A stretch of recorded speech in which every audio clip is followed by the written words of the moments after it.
আসসালামু আলাইকুম। আপনারা স্ক্রিন দেখে অবশ্যই বুঝতে পারতেছেন আজকে কি ক্লাস হবে। ভগ্নাংশের বৃহত্তম ক্ষুদ্রতম সংখ্যা বের করা হবে। এইগুলো অসংখ্য চাকরি পরীক্ষাতে এসে থাকেন। আমরা খুব সহজেই কিভাবে বের করা যায় মাত্র 5 সেকেন্ডের মধ্যে আমরা সেটা শিখে নেব ইনশাল্লাহ।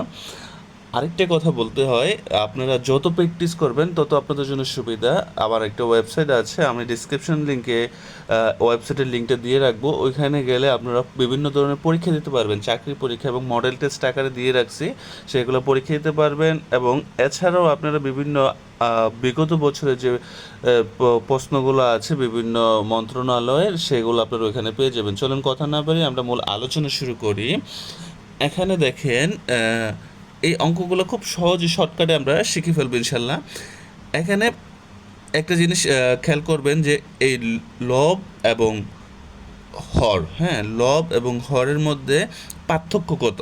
লব এবং হরের মধ্যে এখানে পার্থক্য এক, এখানে পার্থক্য কত এক, এখানে পার্থক্য কত এক, এখানে পার্থক্য এক। আচ্ছা, যদি এইগুলার সবগুলার পার্থক্য এক হয়, যদি সবগুলোর পার্থক্য এক হয়, তাহলে এখানে লব যেটার বড় সেটাই কি বৃহত্তম সংখ্যা। লব যেটা বড় সেটাই বৃহত্তম সংখ্যা। কোনটা বৃহত্তম সংখ্যা হবে তাহলে? এই 57 লব বড়, তার মানে 57 বৃহত্তম সংখ্যা। তারপরের তারপরের তারপরের ক্ষুদ্রতম সংখ্যাটি কত হবে? 44। তারপরেরটা 31, তারপরটা 10। আমাদেরকে যদি বলে তাহলে ক্ষুদ্রতম সংখ্যা কোনটি, তাহলে আমরা বের করতে পারবো 10। আর এখানে যদি হয় তাহলে আমরা বলতে পারবো বৃহত্তম সংখ্যা হচ্ছে 57। চলেন, এইটা আমরা এভাবে শিখলাম। আরও একটা আমরা শিখবো অন্য, আমি আগে লেখি নেই, আপনারা একটু দেখেন।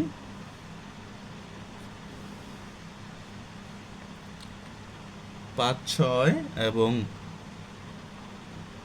12, 15, এখানে আছে 11, 14,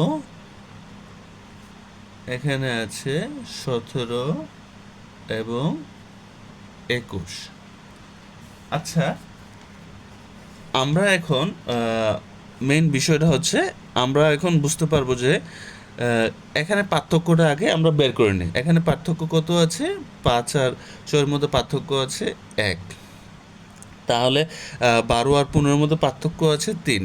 তার মানে এগুলার মতো মিলে না, ঠিক আছে, একটু ব্যতিক্রম আছে। তারপরে 14 আর 11-এর মধ্যে পার্থক্য হচ্ছে 3 এবং 17 আর 21-এর মধ্যে পার্থক্য কত আছে? আমরা 4। তার মানে এখানে মিল নেই। তাহলে আমরা একটা জিনিস শুধু করব, এখানে হচ্ছে এই 5 যেটা আছে এটার সাথে এটা যেটা বের হয়েছে সেটা কি করব? ভাগ করব।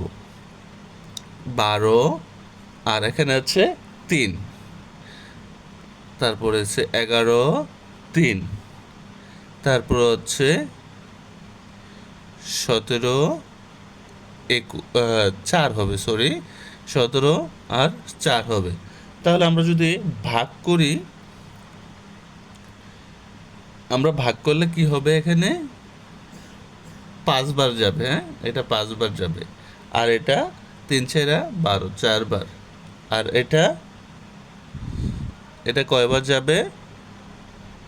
এটা যাবে হচ্ছে 3 থেকে 9, 12 যায় না, তার মানে 3 সামথিং, 3 সামথিং হবে, হ্যাঁ। আর এখানে হচ্ছে এটা কয়বার যাবে? আপনার 4 এবং 17, 4 4 16, 4 সামথিং, 4 সামথিং। আমাদেরকে যদি বলা হয় তোমাদের ক্ষুদ্রতম সংখ্যা কোনটি হবে, তাহলে আমরা খুব সহজেই বের করতে পারবো। কারণ আমাদের ক্ষুদ্রতম সংখ্যা, সবচেয়ে ক্ষুদ্রতম সংখ্যা কোনটা হয়েছে? 3, তাই না? 3 বের হয়েছে। 3 কোথা কিসের থেকে বের হয়েছে? 14/11 থেকে 3 বের হয়েছে। তার মানে এটা ক্ষুদ্রতম সংখ্যা। আমরা প্রথমে বৃহত্তম সংখ্যা, এটা তো বৃহত্তম সংখ্যাও আপনি পেয়ে যাবেন। যেমন দেখেন এখানে 5, এটা হচ্ছে বৃহত্তম সংখ্যা, এটা হচ্ছে বৃহত্তম সংখ্যা, আর এটা হচ্ছে সবচেয়ে ক্ষুদ্রতম সংখ্যা। আপনারা এভাবেই খুব শর্টকাটে অঙ্কগুলা বের করতে পারবেন। আপনাদেরকে একটা বাড়ির কাজ দিচ্ছি, আপনারা ওইটা করে আপনাকে অবশ্যই কমেন্টসে এভাবেই বের করবেন, বের করে অবশ্যই কমেন্টসে আমাকে জানাবেন যে আপনারা আসলে উত্তরটা বের করতে পারছেন কিনা। হ্যাঁ, না হলে আমরা আরও কয়েকটা ক্লাস করানোর চেষ্টা করবো ইনশাল্লাহ। চলেন আমরা আপনাদেরকে হোমওয়ার্ক দেই। SW দিলাম, SW হবে আপনাদের এটা বের করে আপনারা এটার বৃহত্তম সংখ্যা বের করবেন। বৃহত্তম সংখ্যা কোনটা হবে আপনারা কমেন্টসে আমাকে জানাবেন। বৃহত্তম সংখ্যাটি বের করবেন। কী সংখ্যা বের করবেন? বৃহত্তম সংখ্যা বের করে আমাকে কমেন্টসে জানাবেন।